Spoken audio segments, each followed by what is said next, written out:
Yeah. Sorry? It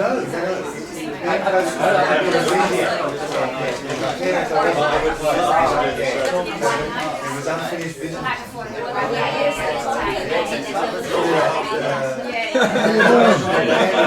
Long time no see.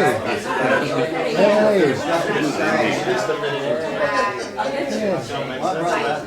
So I'm glad you're here today. No gaps. Good.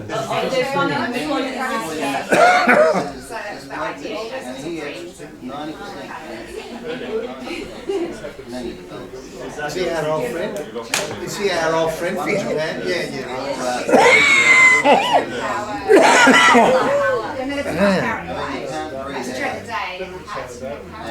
Happy?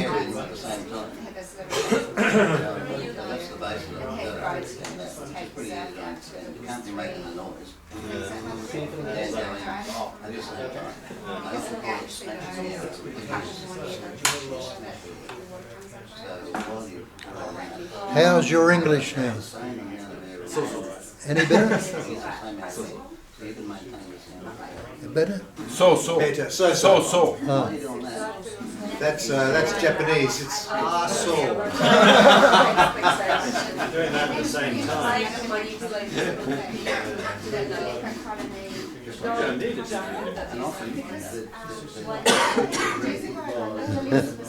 We're going to start, guys. Yeah. It's that thing of breathing in at the same moment. Yeah, when you're ready, Bill.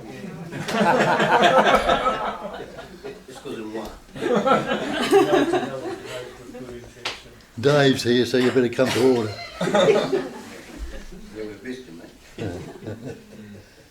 Yeah, we've got a lot to get through, Bob. So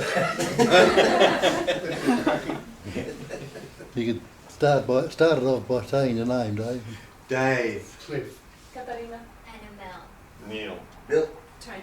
Margaret. Paul. Jim. Brad. Sabine. Nelson. Victor. None. Well, we go through the same old stuff. You've all heard it before, or most of you.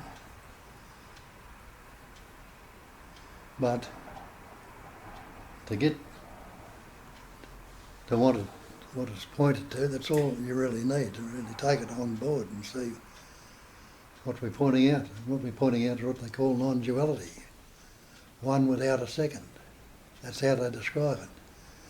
They say one without a second because even the idea of one implies there could be other than one. Cancel out any idea there is anything other than that. That's the main thing. There's only that one essence, if you call it the thing, call it what you like, whatever label you put on it, there's one essence appearing, patterning, shaping, forming, and expressing as everything. In other words, you are things, and as the appearance, just the same as the chair, the car, the table, the sky, the ocean, and everything. They're all things. And all appearing in the emptiness, the cognising emptiness, the space, like awareness. Awareness empty, like space. Space is empty. If space is empty, all this manifestation, you can't postulate or think of anything outside of space. What would it be in? Have a think about that. What can you imagine or think that could be outside of space? What would it be in? You have to realise it must always and never be in space. Space is no thing, and all this manifestation is the content of space. Can something come from nothing? In that emptiness of space, and that's the base of it all, can something come? So all these things, as they say, they're Maya, they're illusion. They are appearing as things, but they are actually no thing. When we say no thing, we usually put it as nothing. And when we say nothing, we think it's a vacuum or a void. But no thing means it hasn't taken on the pattern, shape and form. We'll take it on because it can't stop it. But the pattern, shape and form is actually appearance only seemingly so. We exclude ourselves from that. We say it's an emptiness, but we take ourselves to be things, something in that emptiness. And we've taken on this belief we are separate entities, individuals, persons, and that is the cause of all our problems. Because we believe that this particular thing we think are, this person, needs to become something other than what it is. We're told to be realised or enlightened or become one with the essence, not realising it can't be anything other than the one with the essence when it's non-dual. And we take on a search. And that search never seems to come to fruition, purely simply because it can't. If you are the totality already, what can you add to it? What can you take away from it? If it's the absolute, as they call it, the absolute, what can you add to the absolute? What can you take away from the absolute? So it's always and ever the absolute, though it continues to vibrate into different patterns, shapes and forms. And we got the belief that these patterns, shapes and forms have some substance, some independent natures that can stand on their own. And that's why we call it investigation. Have a look and see. And then, of course, the question comes up, who can investigate if you're already there? Well, the investigation itself is just that vibrating intelligence energy too, vibrating as investigation. Vibrating as everything whatsoever. Everything is a vibration. And look at that and register that. They call it awareness, is one of the labels they put on it, consciousness, awareness, naked awareness, bare awareness, wakefulness. And we look for a thing called awareness then, something called awareness. But have a look at that. Can you grasp awareness? You can't. Because it has no shape, it has no form, has no back, no front, no height, no depth, no beginning, no end. But if you look at it closely, you'll realise that the base of everything rings on the life essence or awareness. And you go searching for it, you can't find it. Why?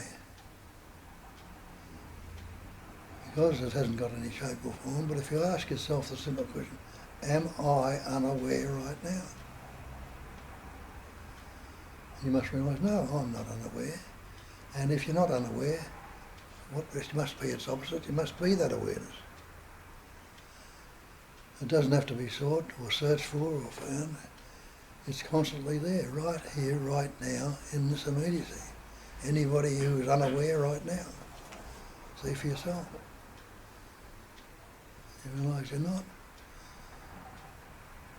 So the knowing that awareness is there, but what it is, or could describe it or something, you can't. But we've got this description, we're persons, individuals, separate entities, and all sorts of descriptions and ideas and concepts we've got about it, who we think we are that, and we've got to get to this awareness from these conceptual images we got. And that's all the concepts are, mental images, like the manifestation. It's Maya, it's illusory. The pattern, shapes and forms, though they appear substantial and solid, and have some reality, in essence they have no reality whatsoever. Look at it all and see for yourself. How solid is this body you believe yourself to be? Look at that and you'll realise it's made up of elements, made up of air, earth, fire, water, space, just the same as the elements around you. Have a look at the thoughts. I think with thoughts, feelings and emotion, have a look at thoughts. Thoughts are a vibration, they're a movement of energy also. and they express through it as feelings, sensations. The sensations can't be anything other than the vibrating energy also. And the feelings and emotions, they're the same. All vibrating patterns of energy. The manifestation itself can be broken down into subatomic particles, into pure energy. So when they say it's omnipresence, omnipotence, omniscience, one of the descriptions for it, total presence, total power, total intelligence, doesn't mean that. They absolutely mean that, total. But then we put a label on it as God, and God is this, you can use that term if you understand what it really means, but we take God then to be when it says in the Bible, God made man in his own image and likeness, we think God has a shape and form the same as a human being. But man, as the intelligent energy, is the same image and likeness as this so-called God. Not the other way round. The man has the same edges. The man-made shape and form is the total energy. It's not.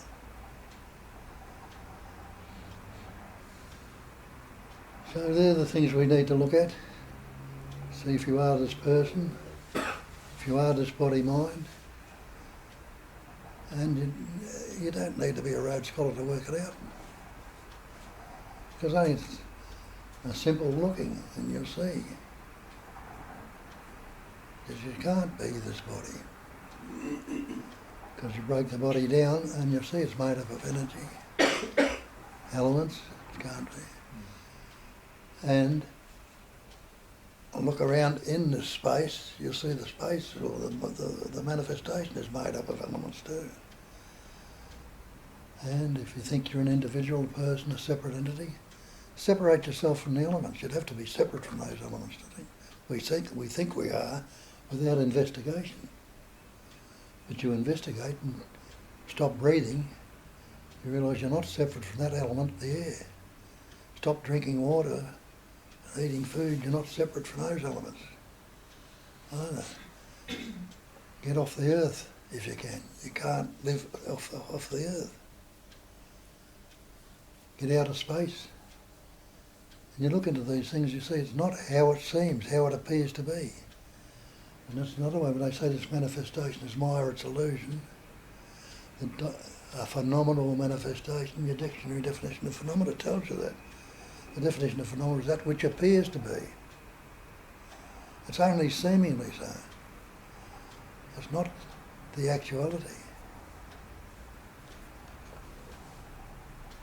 So if you're looking, recognising these things, you're going to keep believing in the idea that you are this person, this individual. See how the expression of thoughts, feelings and emotion, how it's there, all patterns of energy, using this pattern to express through the seemingly illusory pattern.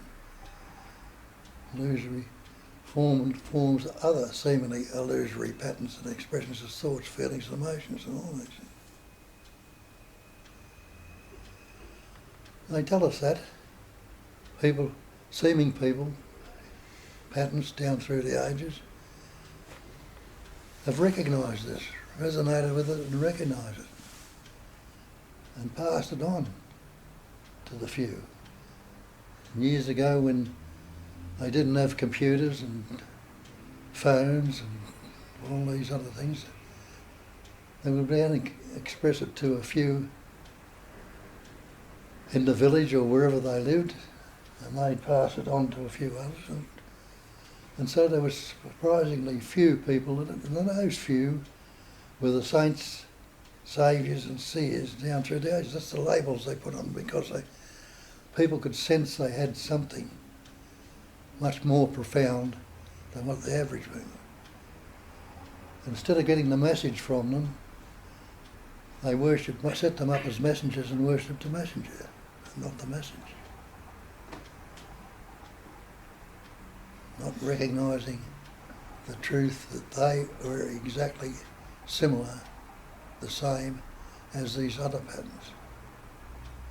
The same essence of life energy or awareness, whatever label you like to put it, was patterning, shaping and forming them.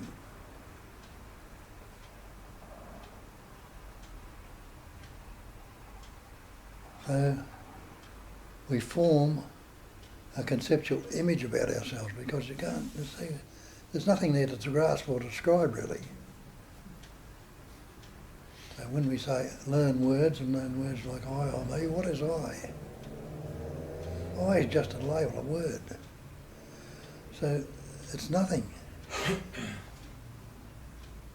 But you've got to give it some seeming substance to make it seemingly whole or separate. So we add on to it concepts, words we've learned. I'm Bob, I'm an Australian, I'm a good fella, I'm not so good. I'm unhappy, I'm depressed. All these concepts are added onto that I form. Now it's got some seeming substance. The energy relief continually going in it makes it seemingly solid and real. When you say I, yeah, me, I, this is I, me, we point to this image, this conceptual image, a vibrating pattern of energy. And it's not one even solid image. Look at how it's made up inside. All the organs, the heart, the lungs, the livers, the ears, the eyes, the nose, all different parts happening as a seeming whole. And it's the same energy that's expressing through the lot of them. And we've taken that image to be real, and everything becomes relative to that image. We relate to that image. With the words, concepts we've learned, does this fit me, Bob? If something comes up, we're related to this me. Or I like it or I don't like it, it's good, it's bad, it's pleasant, it's painful, whatever. All relative to this image. And that causes all sorts of feelings and emotions, anxiety, stress, guilt, shame, remorse, unhappiness. All these things come about from relating to this conceptual image. And relating, or relative to, is dualism. I relate to something that's what becomes me and the other, what I'm relating to. So relationship is our problem, dualism. And those ancients tell us there's absolutely no duality in non-duality. Duality is a fiction. It's a fictitious idea or image we've got. And we've been functioning from that all our lives because we never question it. But in this message and the message we hear, it doesn't have to be that way. You can continue on if you like. If you're getting along all right, why worry? If you're having problems and going through all these depressions, anxieties and stress, it might pay you to have a look and see what you're relating to, whether it's true or not. Because one of the scriptural statements they make is know the truth. Know the truth. And they say in knowing the truth will set you free. You become free of those beliefs. You're no longer carrying them around. And in that freedom there's a spontaneous, natural, what I call effortless living. No, that doesn't mean to say the body-mind's going to be stagnated, not going to do anything. There's all sorts of activities going on, but it's that pattern's being used. And it's being used by this, not by the entity, the believed-in entity. That's where it becomes the evidence of them, because the entity can't do anything, though we believe we've done everything. But the intelligence entity does everything, just the same as it's rolling the earth around the sun there right now. Rolling, causing tides to come in and out, and all sorts of things, galaxies to form, planets to move around. That's the same as it's animating and expressing through this body. And you are that essence itself, which to the mind is no thing, because the mind can't grasp it, because it's formed, it's a pattern or expression of that essence. So the mind can't grasp mind. It's impossible. But they recognise these things. That's what we're on about. Have a look, question it, and people will be coming here for a while, and a lot of you have got a good grasp of it when you open up and start expressing it. We'll do it more so others can hear it, and, even if you haven't got the thing, you might have the best expression in the world. I haven't. But it comes out and people hear it, and that's the difference. And that's the same with you. And then the more it's expressed, the more it's resonated with, the more it's grasped and recognised, recognised. It's already been cognised. You've already had taste of it. Had a look through your life when it's been, everything's gone along smoothly. And it seemingly gets obscured again by the thoughts, the concepts, the ideas, and images. So that's what they call it, recognising. Recognise it. It's still there. They say it's disappeared. Have a look again and see whether it has or not. When you say I lost it, how could you say that if you were unaware? Could you say anything without it? So you see, even though you think you lost it, it's not. It's always and ever fresh and new. So get into it.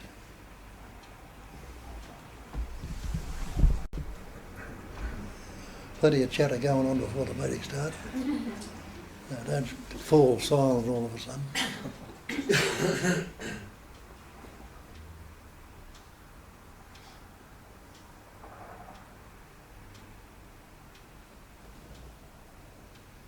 Can I ask a question about addiction? Addiction? Yes. Yeah. What happens to it? Um, Does it fall away? If you're addicted to chocolates, to cigarettes, and all this. It can fall away if you haven't got a vested interest in it. You don't get a vested interest in it, you mightn't want to let it go.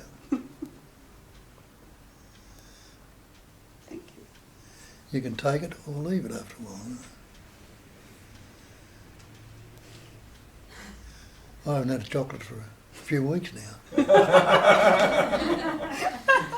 That's why I was asking first, just to find out. And it's no big deal, One time it would have been a big deal. I used to smoke cigarettes. 56 years since I've had a smoke. Same with a drink. I used to drink. Totally addicted to it, totally obsessed, believed that I couldn't possibly live without it. But yet I've lived for 56 years without it, so the mind was telling me bullshit. It does when you question it, see, the mind does get some conceptual idea, some conceptual, we believe it to be so, we can't do without it. I'm fearful, and you think you can't live without fear. You can, without anxiety, without stress, without guilt, shame and remorse. You can live without all these things. Because we keep repeating them, we become addicted to them, to the belief, it's impossible to do without these things. Sensations will continue to arise, but what if you're not labelling the one you fear or the anxiousness of it? See it fresh and new each time. Might be something totally different. But you can put the same label on it, but the truth about it, it won't be so binding on you. So would you be okay to have the odd drink these days? I wouldn't want to find out.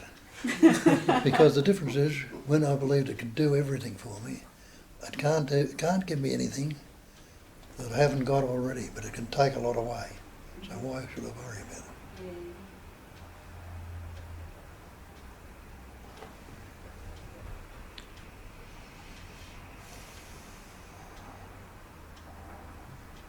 And if someone is really, if they have psychological illness, is it possible to get rid of it? Well, it's up to the so-called believed in person or individual. And a lot of people, will go along and do things from the psychological, look at this and investigate that, get to some sense. But all depends how far they want to take it, But of course, if there's damage in the body, it's a lot harder, or it might be impossible, if you've got brain damage or nerve damage or something like that.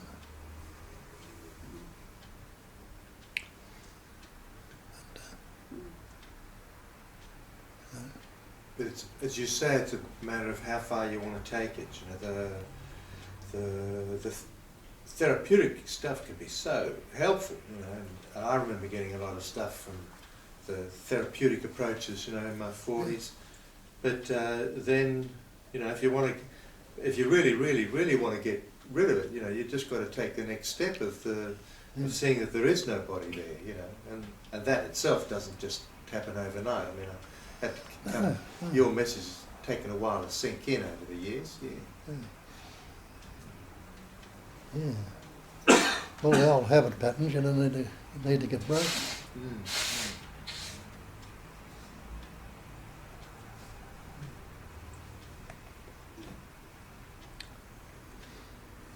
Yes, the mind can be chattering, you know, something terrible. They give you techniques to pause it, break it down a bit, you know, break it down. But otherwise, to keep going along those lines, all they do is strengthen or reinforce and strengthen the ego. The idea of there being a self that's going to help them, that's organising it. Then you've got to take it a little bit further to really see it, to get it.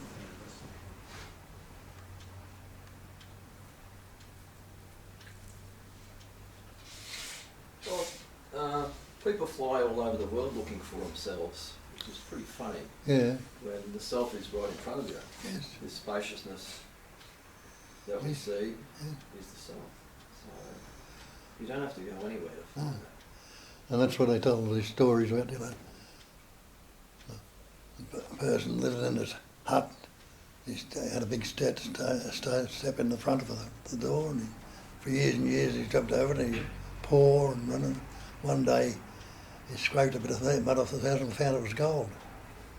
Look, went all over the place looking for it, it was there all the time. Then the one about the four-leaf clover. The bloke went looking for a four-leaf clover, and he travelled all over the world looking for that, and he got back home in his own backyard and looked, and there was a four-leaf clover. All pointing to the fact that, you know, you're already there. So this spaciousness has no shape or form. So you don't have to, the spaciousness obviously has no shape or form. No beginning, no end, no static point. So since you're not an appearance, you don't have to worry about death. No. Because you never appeared. Yeah. You never That's appeared. exactly right. Only the pattern, shape and form personally appears, you know. Like, you know, like a shadow appears, but when was the shadow ever real?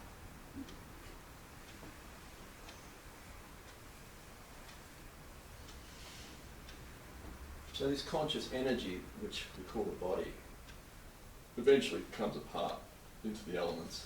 Yeah. And the spaciousness, which is always there, just goes back to that. Yeah. It's like, where does a wave go? Or a ripple back into the ocean. Well, it seems separate from it and apart from it.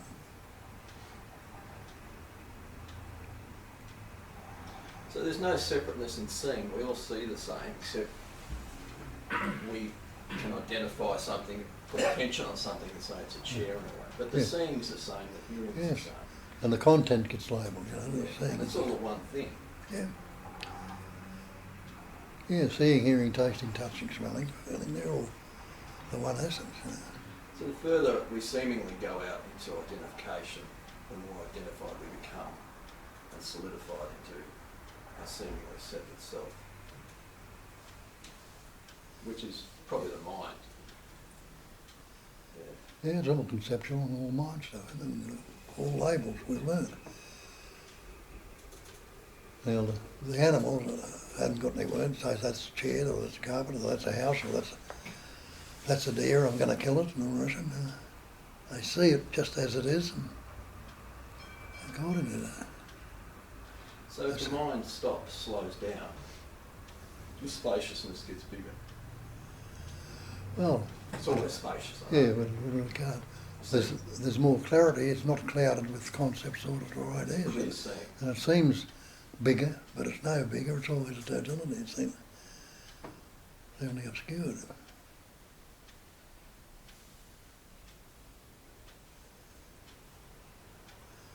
As I say, if you ask yourself what's wrong with right now if you don't think about it, and pause a thought, what can you say without a thought? Isn't there spaciousness there then? Uncorrupted, uncontaminated by thoughts. Yet you're still seeing, hearing, tasting, touching, smelling. So not putting discriminating labels or words on it. They say there's a presence in the world, and this obviously presence is you. Yeah. Presence is, And obviously the presence is you. Is that what you said, Yeah. Victor? yeah. Well, can you separate from that presence? The spontaneous moment? It's present. There's a joy in being. Yeah, exactly. And that's what happens, you know, when you get abiding or resting and in that beingness, there's a uncaused joy, a sense of well-being there, because you're not formulating any conceptual images as this, that or the other. That sense of well-being, being well, in the way we're putting it. You don't have to look for presence. I mean, you can't get away from presence. It's not in the world or anywhere. It's just is presence. And it's only the concentration on form that seems to, cloud it. Focusing on something in particular. Yeah. That seems to be it there, but it really is just appearing in presence anyway. It's the tendency of the mind, because the mind is the interpreting or is labeling apparatus, so it has the urge, the reasoning capacity is actually defining and labeling things. So it's only natural that that reasoning capacity wants to define and label everything around, including itself. So it tries to label that I'm this body or I'm this role, whichever role it is. So the identification comes as a byproduct of the reasoning capacity. But there is a possibility to have the understanding, which is simple and logical, that to define anything, I would have to be outside myself to actually draw the limits or identify or define the. Naturally, to define things, I would have to be something else than what I'm defining, which is impossible. Therefore, identification as anything is always false, is always a wrong assumption, coming as the byproduct of reasoning. So because I cannot identify myself, I have to just put up with not knowing what I am. And saying that I am presence is quite a nice and close approximation, but the truth is, I'm not even that. I don't know.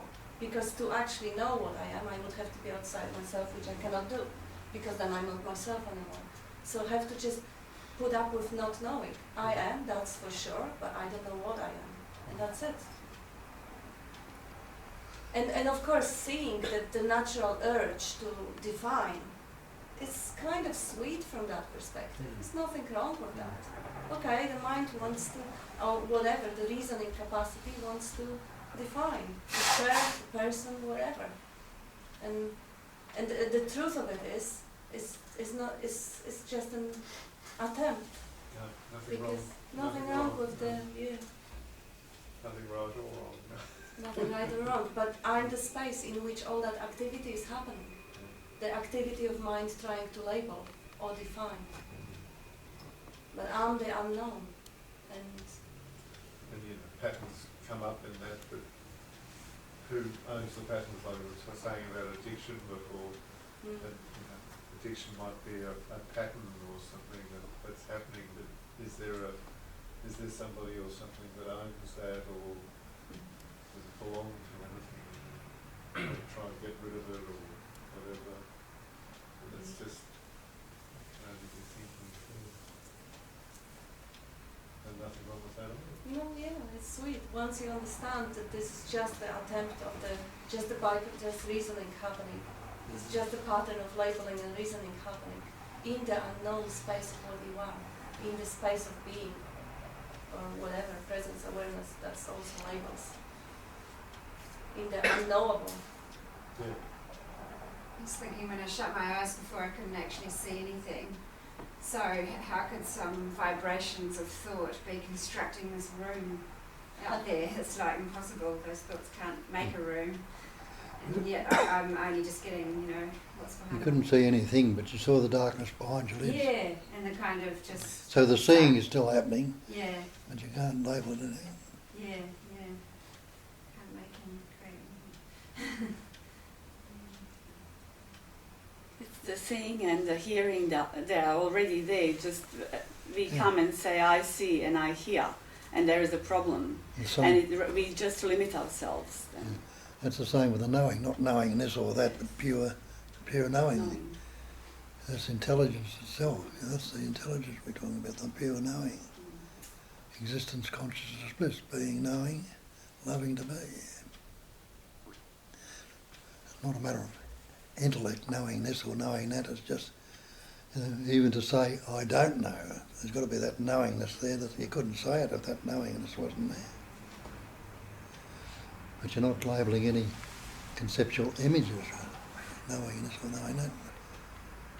But the beingness, knowingness, and the bliss of being is loving to be is continually there. And then the other two factors, there are three factors, the other two factors you put up, nama rupa, name and form. You put name and form. That's the manifestation. And the name and form are false.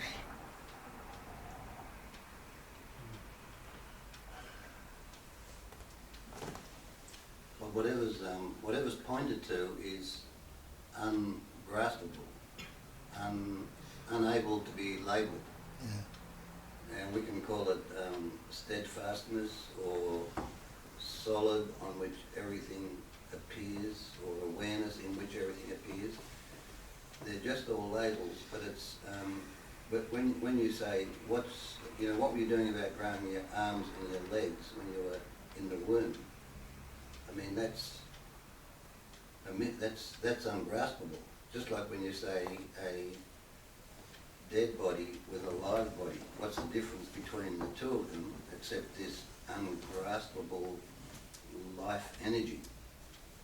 That is who you are, or that's what you are.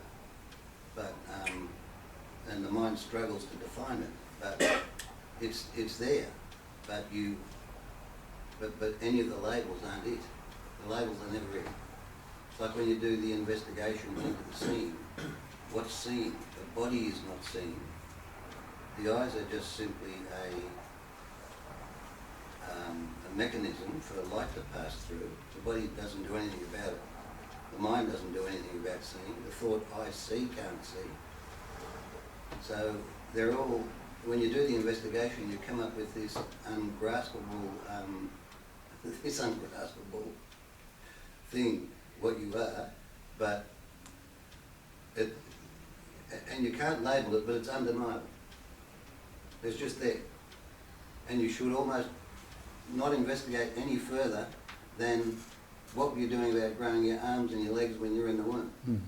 We should just stop there, because otherwise it's just continuing with concepts and ideas and little grids that make you happy, and you say, oh yeah, I get it. They're just all little grids and concepts and thoughts and words. Just like is seeing happening. You don't really need to go any further than that. You know, what is that animating energy that's in a live body or a dead body? You can't grasp it, you can't label it, but it's there.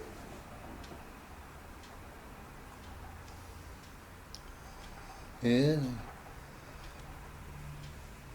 There was a statement in the Buddhist teaching of Dzogchen, you know, let it rest in its uncontrived singularity.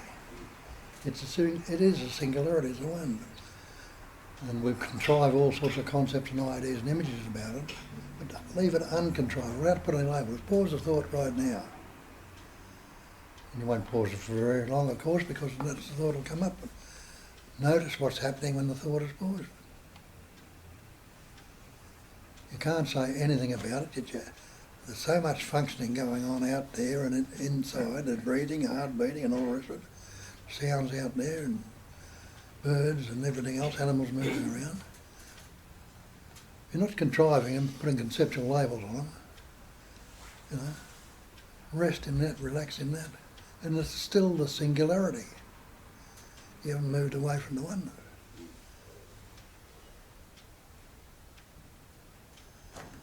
The great perfection, in other words, the great perfection is non-conceptual awareness. telling you the same thing again. That awareness is there, drop the concepts. Even for an instant, until you get the taste of it, you know. Get the taste.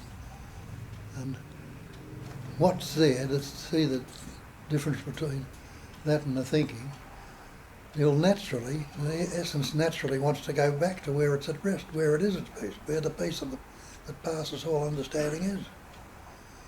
And it'll automatically go there. Initially, you know, the patterns will hang around, but they'll drop away. You know.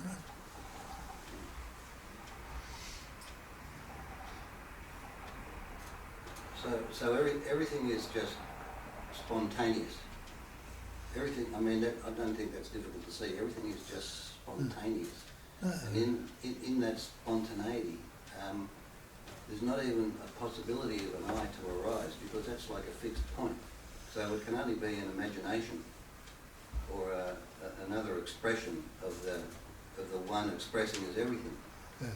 So if you're a chocolate-eating, long-haired, dope-smoking psychopath, I mean, it just... You've got me in one, Bill. You hurt my feelings, Bill. Anyone else feel Bill's talking about that? Sabine and I will gang up on you.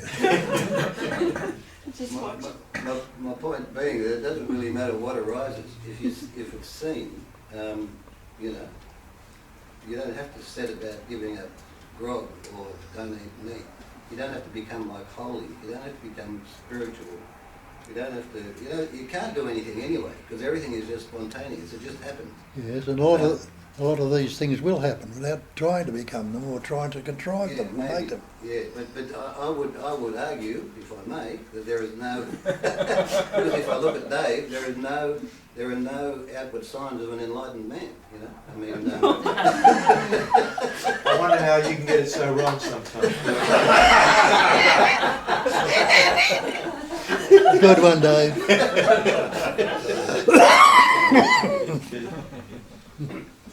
Talk about Gita says, be without the three gunas. I don't know what the gunas are.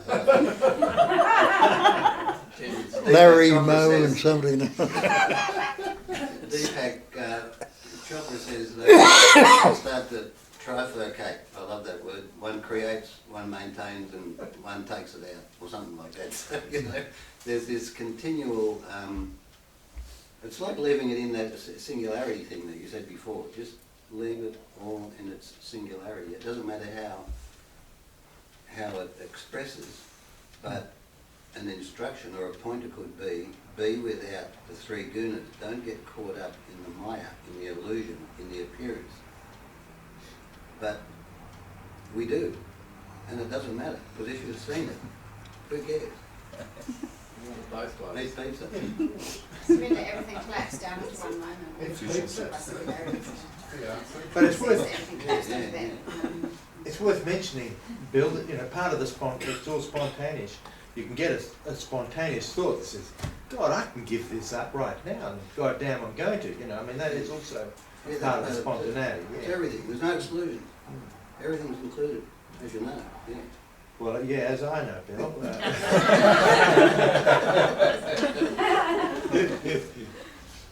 I mean, it's interesting to see some questions. I mean, if it's not clear that you are the limitlessness or the unlimited, then you'll forever be looking or seeking or searching.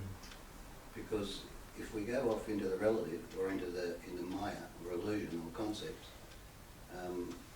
you know, you'll never get it with the mind. It's just not available to the mind. The mind appears in what you are, in that unlimitedness. But I resisted one of your statements. Sounds so wanky. I felt it resisted one of your statements, but I realised I couldn't re-unpack it, so I just let it be. Oh, that's a shot. And I'll probably learn from that. No, it's the arms, legs things, like, yeah, I get on the intellectual level, but when I tried to, this is the one thing that will teach me something, I had real resistance. But I can't figure out what it is, so I'll just leave it. I've seen it, so it's enough. I haven't seen right through it, but I've seen it, so better, whatever. What were you Teach me doing about something. growing your arms and legs? Yeah, I understand that nothing, but, you know, just... No, don't answer. Don't answer. Just what Oh, you're giving me it again. More resistance, Yeah, thanks. yeah. I'm somewhere else now, don't I?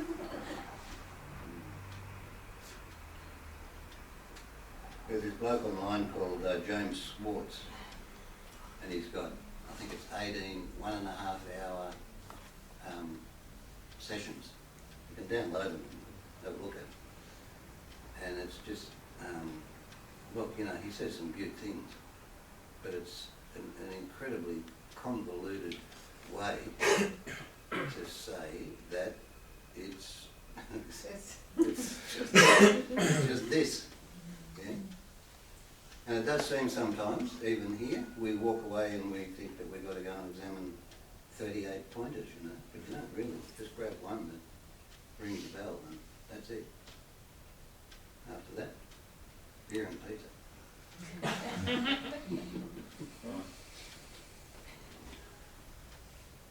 But that's the main thing. You've got to look at it and see for yourself. Nobody's ever going to give it to you. You can pick up pointers from around the place or whatever, but nobody can ever actually do it for you. Because those that are pointing it are just as much an appearance as what you are. They've got no substance or any independent nature. So it's like trying to get the truth from a dream character. And had the dream. Break that one down. Is that the beauty of duality? It cancels itself out. Well, I don't know if it's a beauty of it or not, but Well, it just cancels itself out. it does, yeah.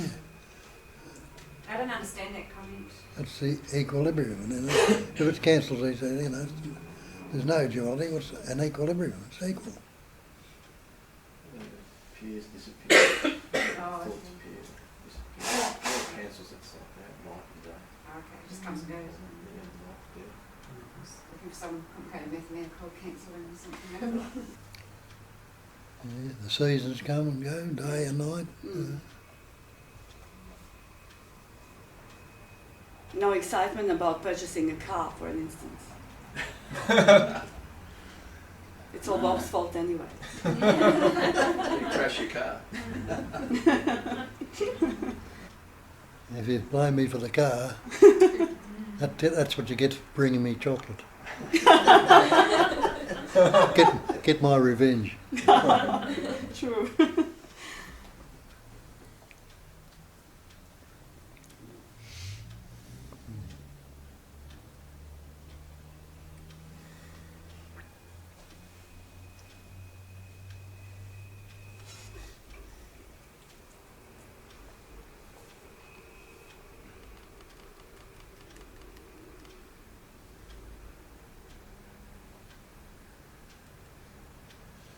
The mind, like Katrina was saying, is just desperate to corner this, you know, to corner it and to claim it. But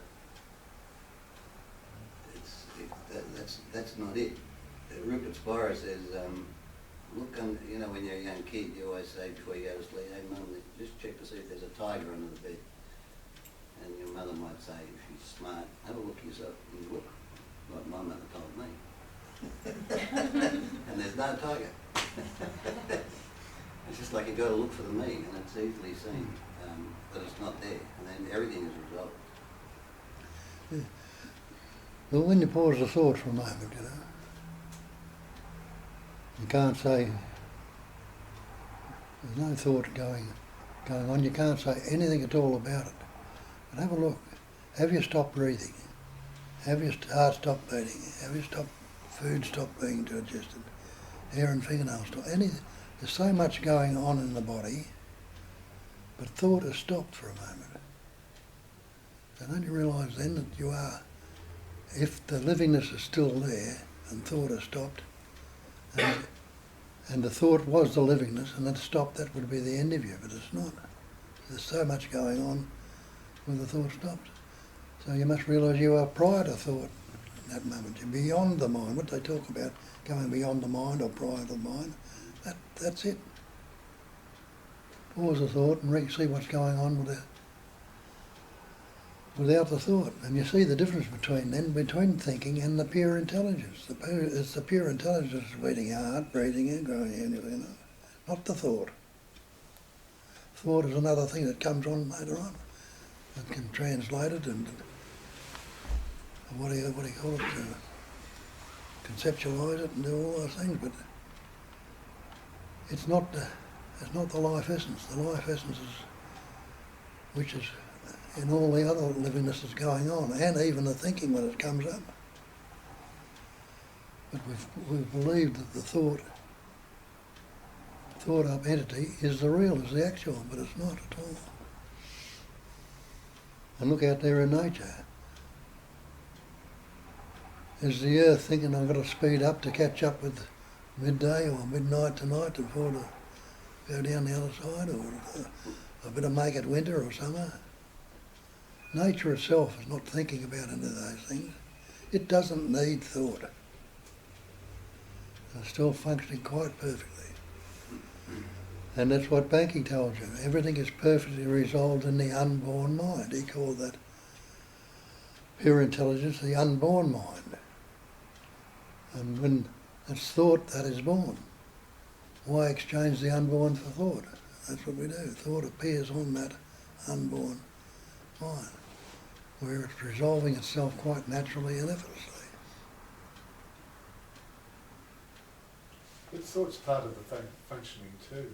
Yes. Yes. Of course it is, but it's not the be all and end all. Yeah, thought can be very useful.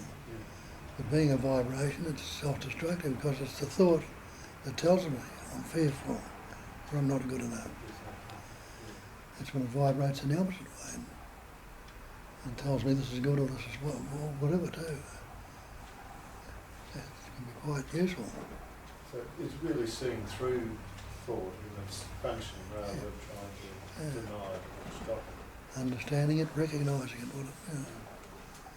And when you look into it, you see it's nothing but a vibration of energy anyway. Words vibrate, you know, it vibrates into words, patterns, so it's like that.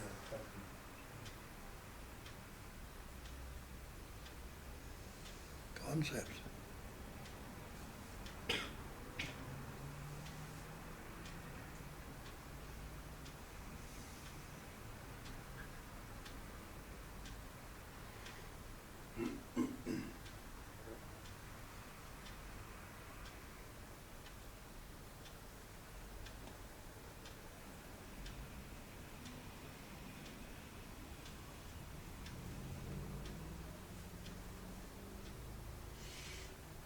It was nice hearing Katerina talking about identification being a product of the mind.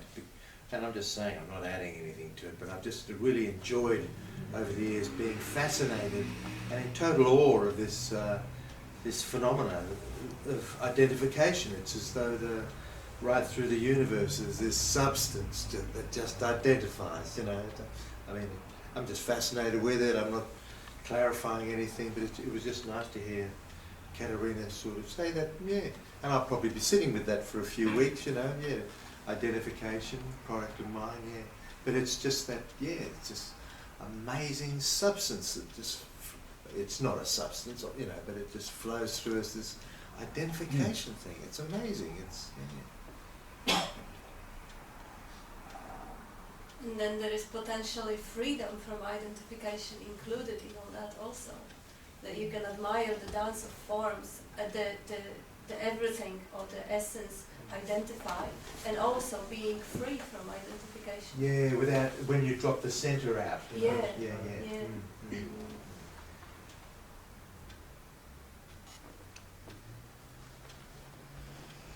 Maybe I should move down on the lake.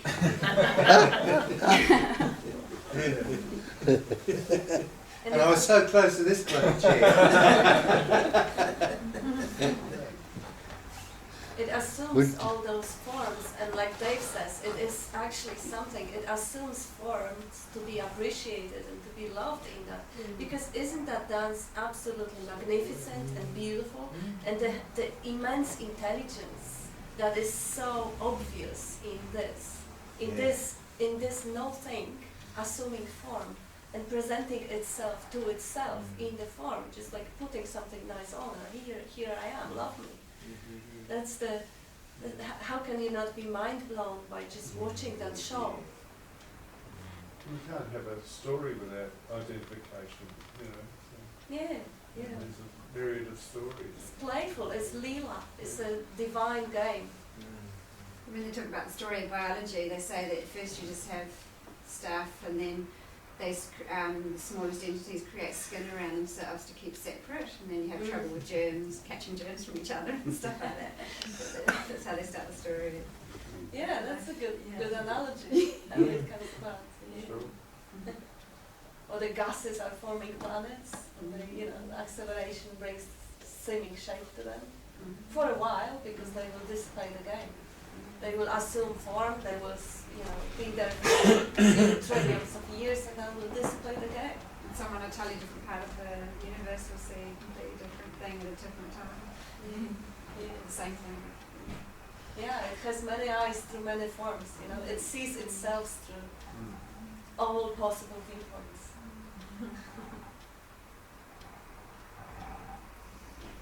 And the one thing that comes about for me here is that what Bob, you call it intelligence, is such a spot on, because the intelligence of all that is just incredible. It's unthinkable. And beauty, because how can we deny that fact? In that intelligence is such a beauty, such a grace. What you're talking about is something that's I've been freed up of over just the last year or two. For years I used to get annoyed with this argument between the creationists and the evolutionists, because neither of them were seeing that intelligence, they just argue, well, what about this part of the body, but anyway. So, and it's not, and I just realised, yes, it's all divine hypnosis, for them not really seeing the intelligence of it, they call it the Goldilocks planet, all right, isn't it? Where it's just chance variation and all that rubbish, But I've let that go. It's been nice. It's divine hypnosis. All part of the man, the game. We're saying, is there life somewhere else in the universe? And the whole thing is life. Yeah. You're a sheep barring in other places. And with every question like that showing up in the mind, you create possibilities. And actually, the intelligence creates more of the details of itself. It's constant creation. Because you answer the question, is there a possibility? Yes, it is. And then you start imagining it. And they come to life as your imagination, which is another way of intelligence assuming form. The thought is another form of intelligence. I'm thinking this is the only form of life. And intelligence is totally indifferent. Doesn't give a shit. It doesn't set out to create beautiful things. It's just an interpretation of what appeared. At the same time, when it creates a beautiful sunset, it will send a mud slide down onto 50 kids in the kindergarten in New Guinea. So it's all beautiful. No, it doesn't even know. It's so beautiful in a sense, but you wouldn't want to say that to everybody.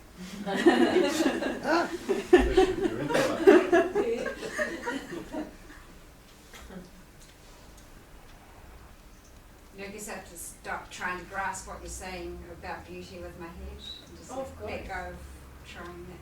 Yeah, it's a recognition. It's not that it's not that you kind of set yourself out like you're watching out something on the tree and you just try to adjust the eyes. No, it's a recognition. It comes rather from the being, from the essence, from the heart.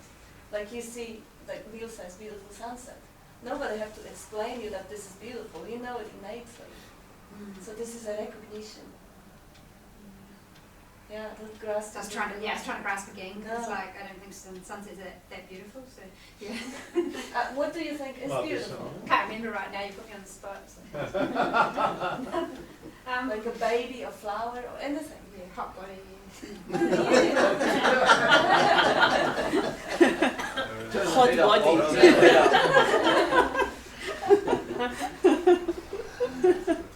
Hot body. That's duality.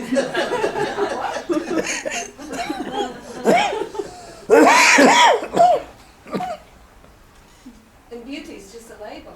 Mm. For other people, the label that resonates more, it may be goodness or something, Just, or just a creativity. it's an experience at the time, but it's not really an experience either. So Yeah. It's Every what word arises. is gonna miss it anyway, Yeah. because word is only a mind-filtered label. So there is no way to actually really pinpoint it using this translating device. The dualistically translating, it always says that it's one or the other. When I say beauty, it excludes ugly, but this is not what I meant. Yeah, Yeah.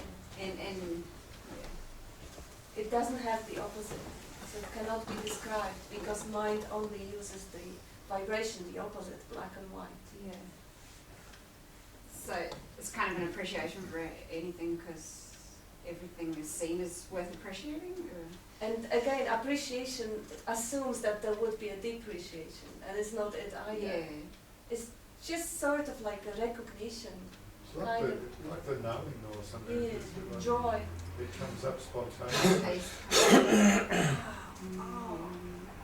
But as soon as you try to define it, it can't be done.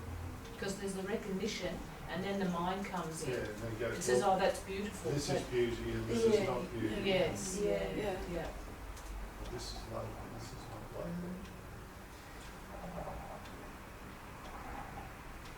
Some weeds are pretty ugly, man, compared to a rose. Those are their thoughts too. The good drive test of it But is what Bob pointed out. What is truth when you don't think about it? Because you need to say beautiful or ugly, you need to think about it. It's But got as you say, when you drop your mind, without the thought, what is there? Without any thought, in that blankness of the mind, what is there?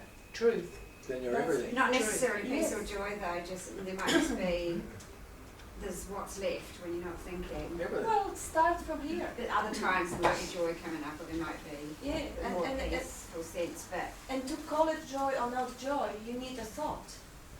So this, you're not there yet. Drop the idea of joy or not joy or any experience because that needs definition. yeah, or even before you get to the thought, before you actually do the label, you feel something, Yeah. and then you like afterwards you label it. But that's not always there. Sometimes it's just there's what's left. It's not that exciting. No, it doesn't But have it's to be nice to know. exciting. It's nice that you're not thinking. That feels nice. Excitement is also part of the appearance. Yeah. Excitement is the vibration. Like Nisargadatta says, nothing and everything. Nothing is also or ordinary awareness, where is no excitement, no vibration, just kind of a blankness. Or you have the love that is kind of springing out of it. And it vibrates. Nisargadatta says it goes from one to another. It vibrates between love and wisdom. So I think it's seeing the love when the stuff comes along that seemingly is solid enough that it distracts you again. You know, and seeing it on there. Bob, you say which I think is really powerful, you say, I don't need to say I am.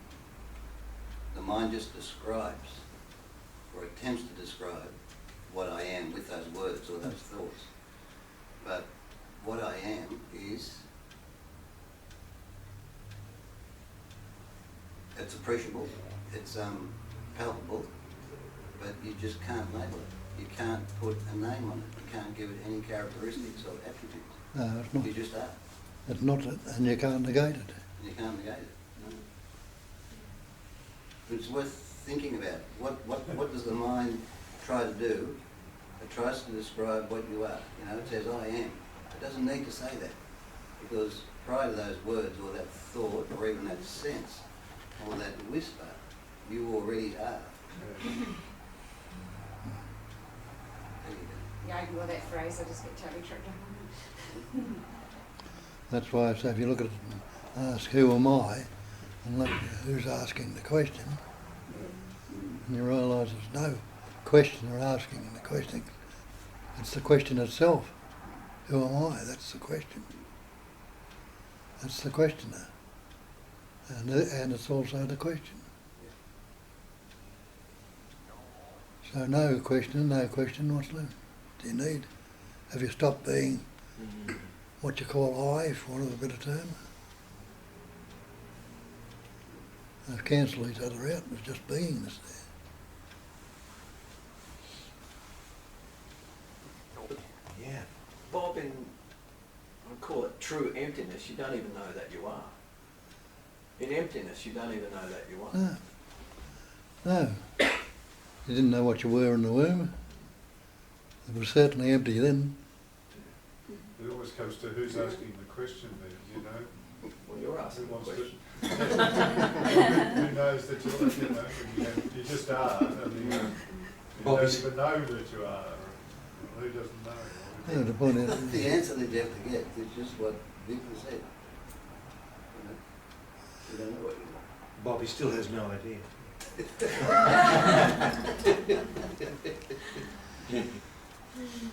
if you pause a thought, you know, there's no question there, you haven't disappeared. You don't know who you are or don't know. The knowing that you are is there, but not as something or anything. Then you must be everything. Yes, Straight away, you're everything. yes, Not labelled, but just yeah. Because you can't separate it, can't divide it.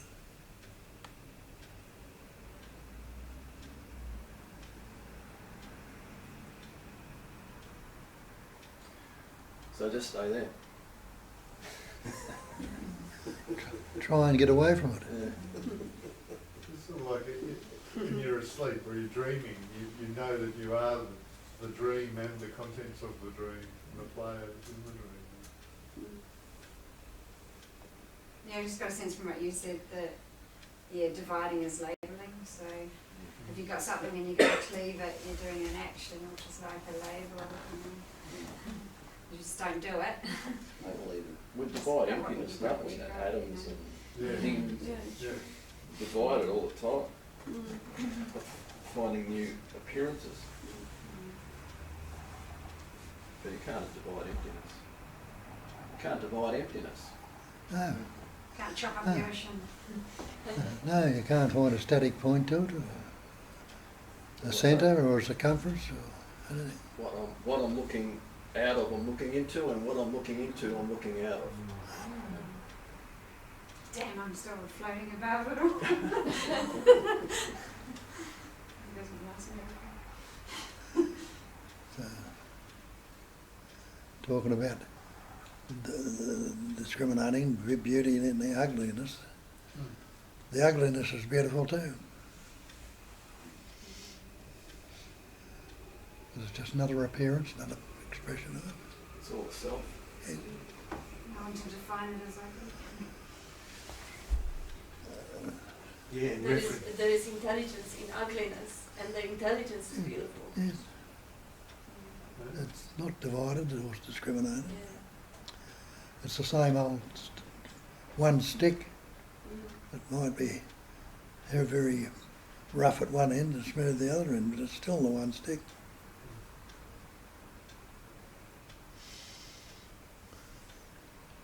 And there's no one-ended stick. Each stick's got two ends. The way the mind vibrates. There's not one dead-ended thought, you know, there's always another thought to discriminate it or opposite it. Can't be good without bad, or bad without good. Can't be pleasure without pain, pain without pleasure. Winter without summer, summer without winter.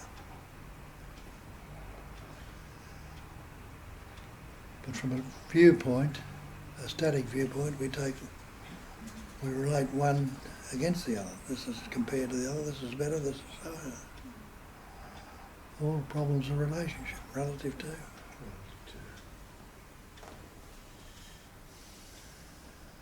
That's why they say, see or know everything as it is. Not what it could be, what it might be, what it was or will be. Just as it is. Unaltered, unmodified, uncorrected.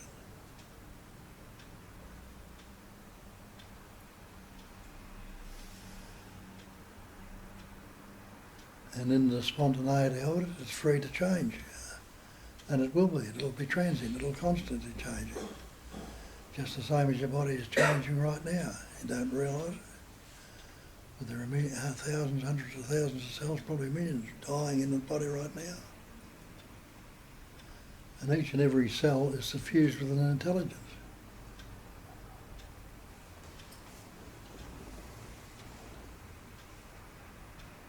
You think the cell in your big toe could act as a cell in the liver?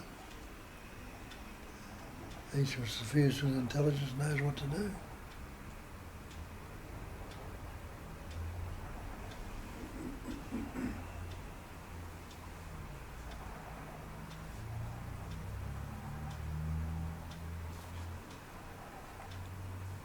This is it. Hmm?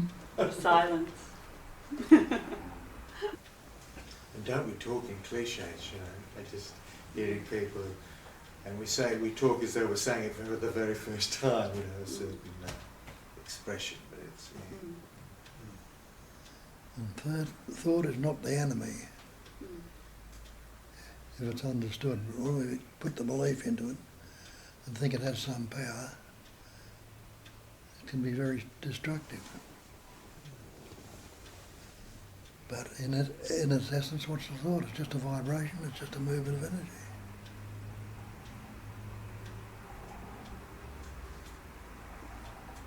Well, I like the sea analogy where, you know, you've got the sea, the deep depth of the sea. There's a little wave there which is Bill, and there's another wave there which is Victor and Katrina. And then there's a bigger wave, the tsunami, big tsunami. There's currents, there's spray, there's whirlpools, there's everything. Yet they all dissolve back into the sea, yeah, and express again as something else. Yeah. Yet the sea and all the expressions appear in what we are. We shouldn't mistake just silence for what we are. I mean, thought and no thought are really the same thing. They're both just expressions of the one. And in that one, no thought or silence appears. And in that one, silence and noise appear, and noise also appears. There's a word called, Nisargadatta talks about para Brahma, and he said everything appears in that.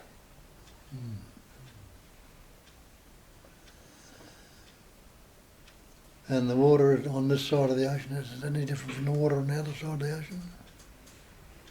Well, you wouldn't think so, no. Oh, it's all H2O, isn't it? Yeah, well.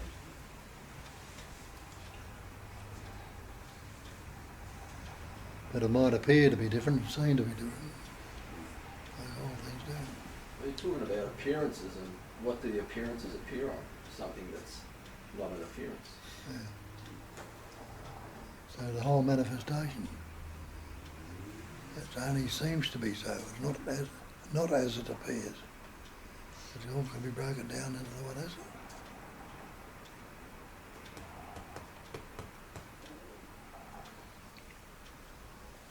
We discriminate it and divide it up. The omnipotence, the total power, broken up into mind power, thought power, wind power, air power, all sorts of different powers. But it's still only the one.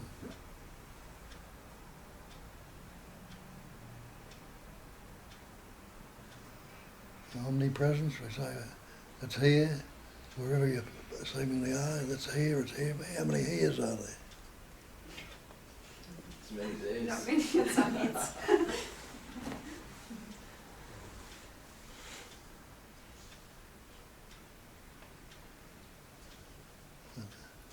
I'll say that. Oscar Wilde said, "Be yourself, everyone else is taken." But it should be the self, there is no one else. Yeah.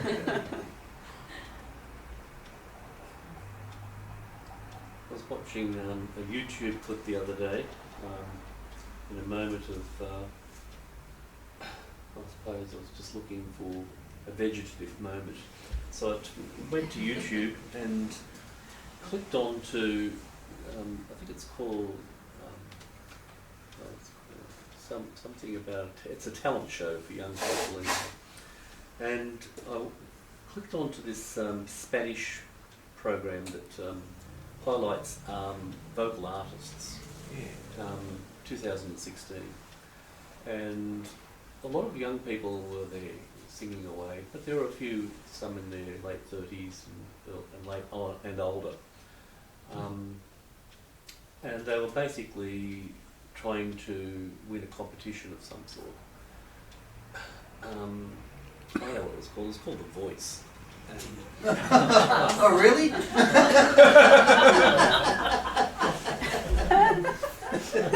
Well, I was told later by my wife that it's called The Voice. The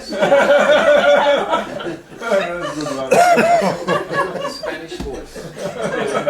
Come on, Dave. Watching Was that Welcome to crack television.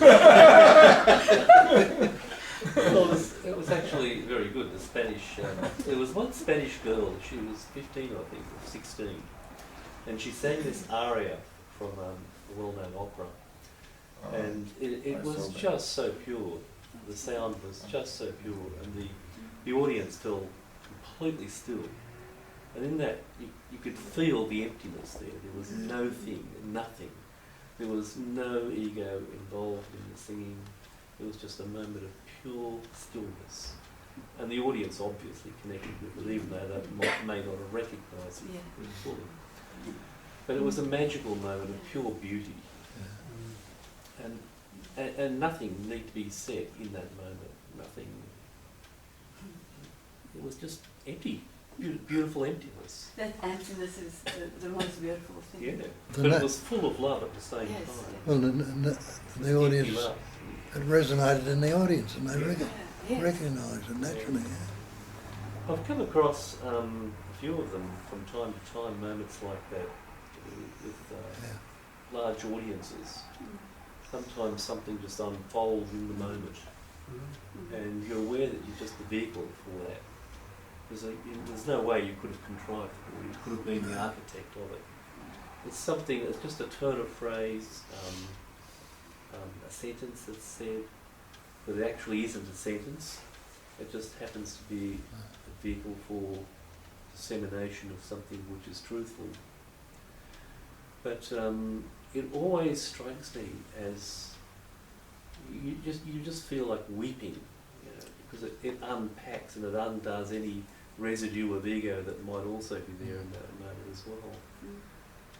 It's the most exquisite thing when it happens. And it can express it as tears, as you say.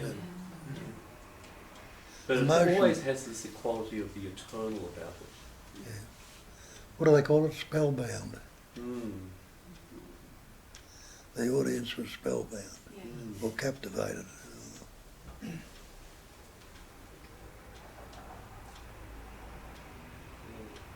Just that moment of connection with unity that everyone experiences simultaneously. The message of great art, though, isn't it? It just connects in a way wordlessly with each words, and yet you know that the emotion or whatever is being carried there is universal.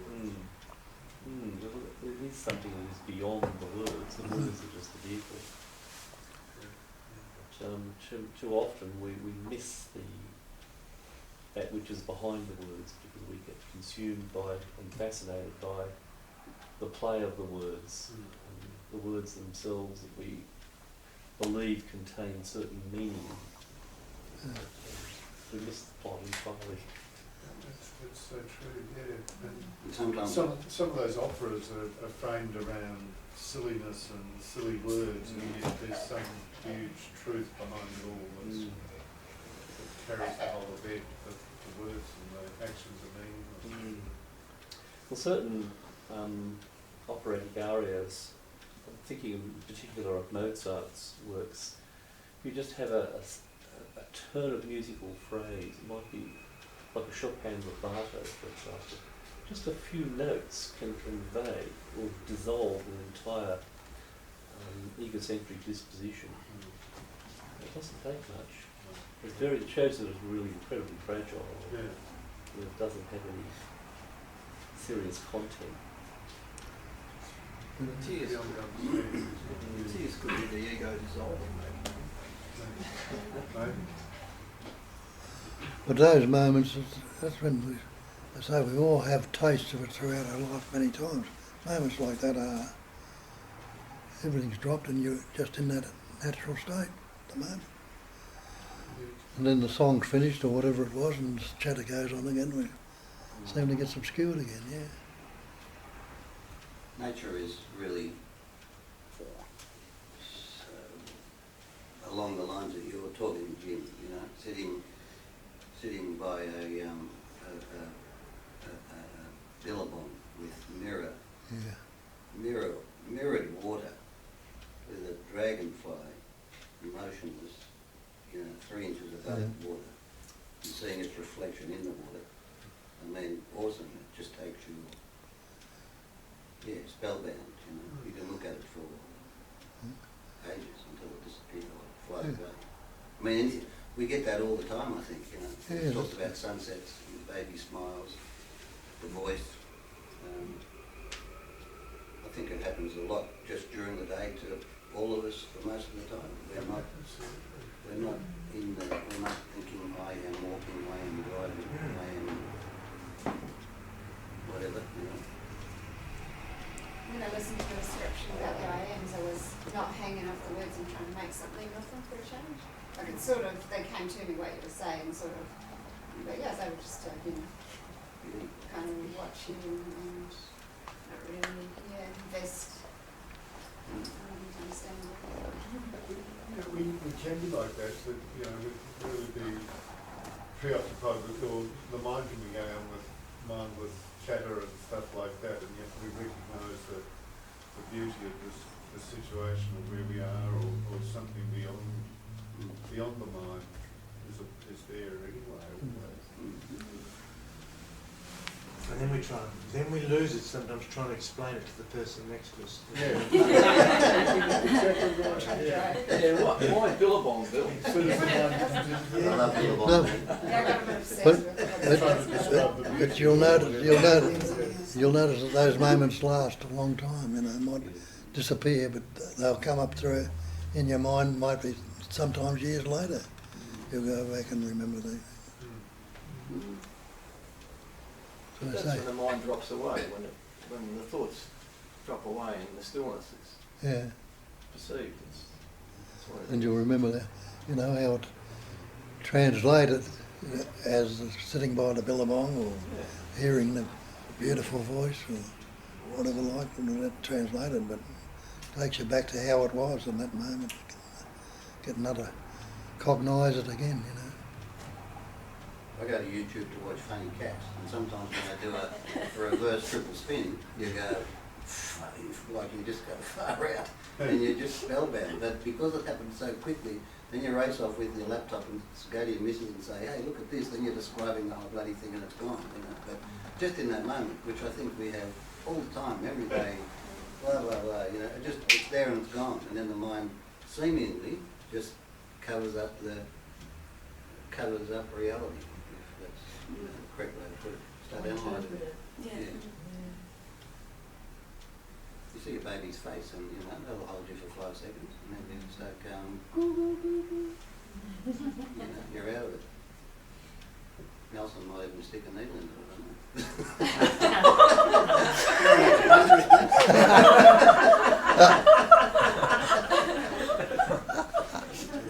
Sorry, it's 11:30.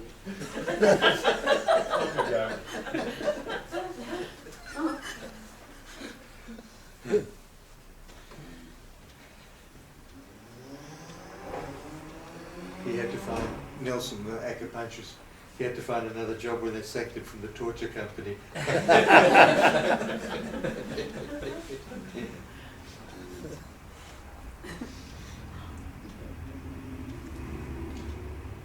got a question. I mustn't forget that. I've just got one question at the end. The acupuncture question.